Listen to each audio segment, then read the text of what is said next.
Hi everyone, I'm Alicia Fiorletta, Senior Editor of Channel Marketer Report, and I have joining me today Ken Romley, who's CEO of Zift Solutions. Ken, thanks so much for taking the time. Oh, my pleasure. Great to be here. So obviously you're really in the trenches of the channel. So my goal today is to get your thoughts on a few trends and what you believe are the key pain points in the channel, especially when it comes to the lead pass-off process, which, as you know, is a really integral part of the channel environment. So to start off, what is that process typically like for vendors and partners? What's that lead pass-off process like? Yeah, you'd be surprised. Even some very large organizations are still doing a lot of stuff through spreadsheets. That they're getting lists of leads and they're just sending them using a lot of email or going through the CAMs or the PBMs or whoever's working directly with those channel partners, and sending it in really an ad hoc process where they go out.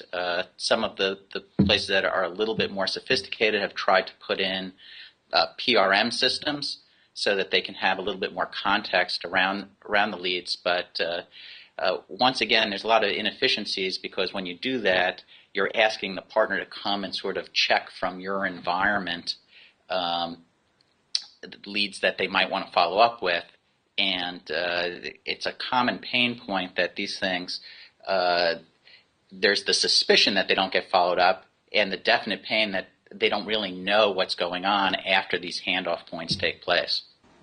All right, great. So there's almost a bit of a gap, I guess, when it comes to, knowing when a partner's following up. Making sure everyone has a complete view of what's happening from a lead process standpoint. Oh, yeah, there's a huge gap in having that information. Okay, great. So how can folks in the channel, I guess both on the vendor and the partner side, how can they make this process more efficient and in turn generate more sales? For partners, their own business, and for suppliers, their entire channel. Yeah, there are actually two areas that you can really make a large impact. One is on context and one's on convenience.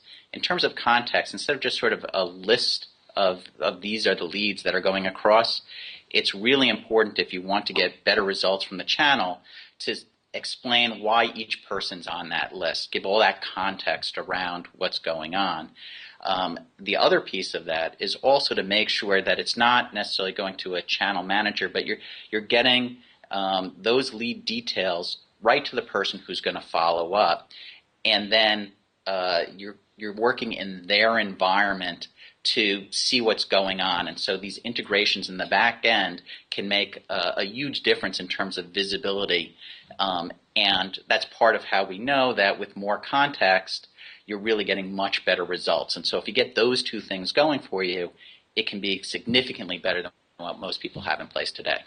Mm-hmm. I think that context piece is really, really critical because, we hear so much about the death of the cold call, right? Someone just trying to pull all this information out, about a prospect or a lead. But if partners are more knowledgeable and have all that information on hand, they can have better conversations, I would think.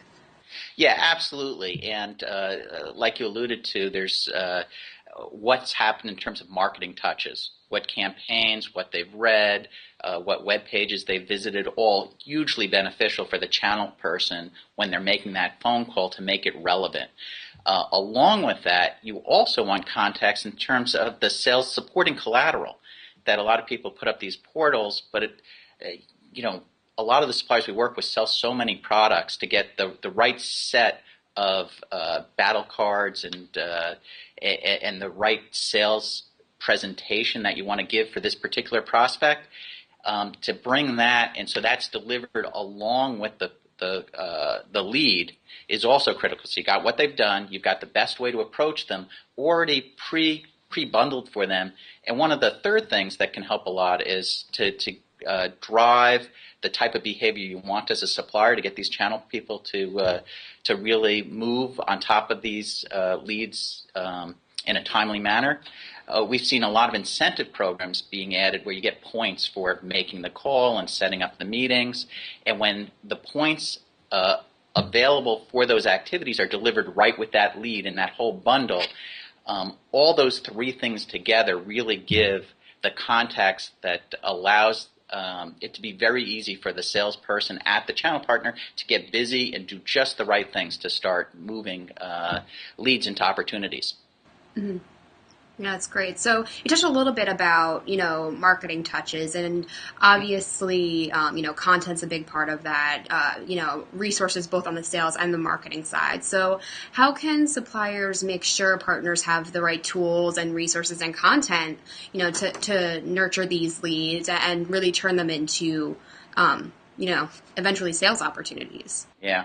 The key is to deliver it where the partner currently lives.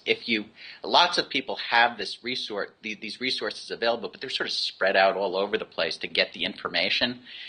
And when you're asking someone at the channel to go and pull that stuff together, it just doesn't happen in practice. And so the key is to either integrate directly into their CRM system where they're living, or if they're not there, to bring it all together in an email that's pre-bundled it together and sort of go the extra step from having the information and making it available to sorting through it on behalf of the channel partner so that the subset that's relevant for a given lead, it's right there with the salesperson doing the lead. And even to the extent of with a lot of these organizations, the salespeople are running off a phone.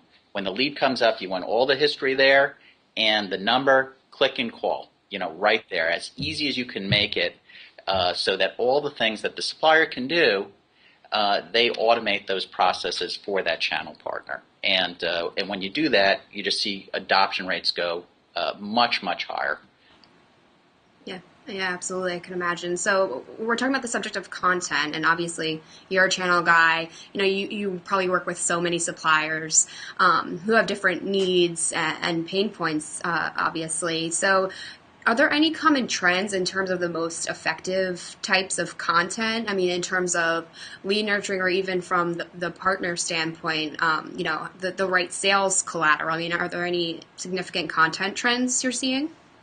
Well, the big trend that has the biggest impact is to take what you've initially found, but even with the best screening of leads, 2/3 of these people, even if they're the right people to buy, timing just isn't right. And the most effective way to eventually close deals is not to say, well, this guy's not ready to buy and forget about him. It's to put him into a follow-up nurturing program so that there's a constant reminder of when you're ready, we're the experts on this product.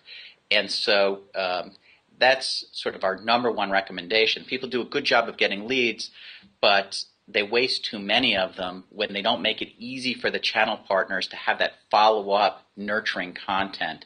And so making it so that's push button easy. After the call, if it's just a timing issue, make sure he's on a nurturing flow that's going to remind that prospect time and again that that channel partner is expert in that solution. Mm-hmm. And then obviously once they go through that nurturing process, they either become a deal or a sale, or, they keep going through that loop. But, we talk about, closing the loop and keeping everyone on the same page. So what information or data is required, to help close the loop and make sure suppliers know what each of their partners are doing? Because, as Zift especially has indicated, I mean, there are so many partnerships that are being managed at a time, so they have to stay on track. Yeah, that's a huge issue. We've had lots of major manufacturers, high tech too, where the only way that they know what's going on with the leads is they have people calling on the phone lead by lead to say what's happened with this lead. Very inefficient. They don't get the information. They try to set up systems and they say, hey, update us with how things are going. It's very hard to get the partners to come to your system and update progress so that they have that visibility to know what's working and what's not. We believe that the solution for that is, once again, to take the onus off the channel partner and go into the environment where they're currently working and just integrate there. that if it's a CRM system, you put the lead into the CRM system, but then you maintain. If you pass that lead to them, as they go through their normal process, that integration can pull back the information so it's no additional work on the channel partner.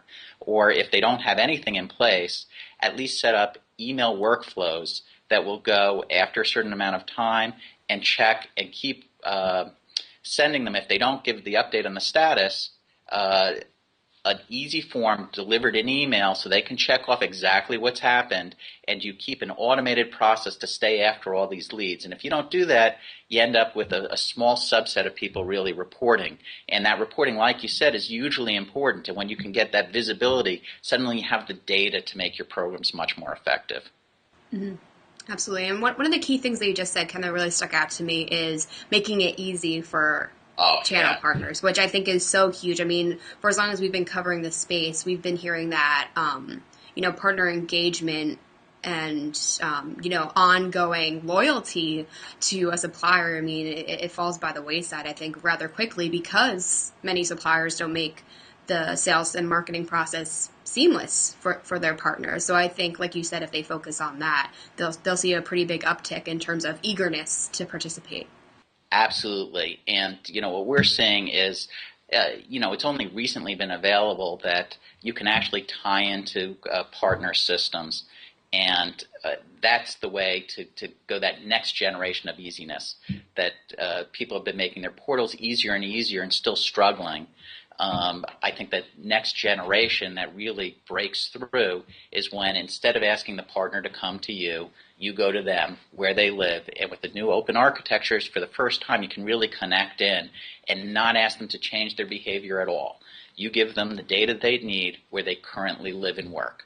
And I think that really raises the bar on ease of use. And we've seen great upticks in terms of adoption as soon as we do that.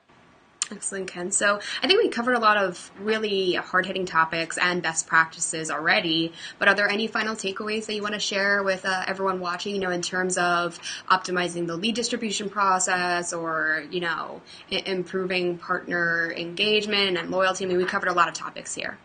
Yeah, I'll just go back to the 2 points that I made initially.